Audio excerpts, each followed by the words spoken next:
पाणी पुरवठा करणाऱ्या तलावांमध्ये सध्या समाधानकारक पाऊस होतोय।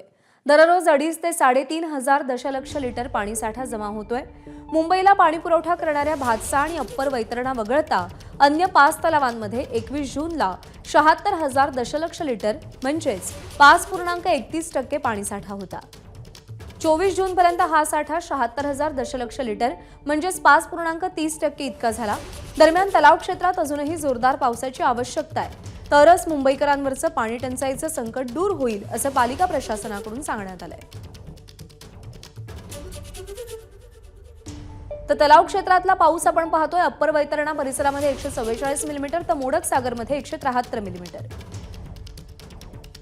तानसामध्ये 208 मिलीमीटर तर मध्य वैतरणामध्ये 193 मिलीमीटर पावसाची नोंद झाली आहे। भातसामध्ये 222, बिहारमध्ये 292 मिलीमीटर तर तुळशीमध्ये 324 मिलीमीटर पाऊस झालाय।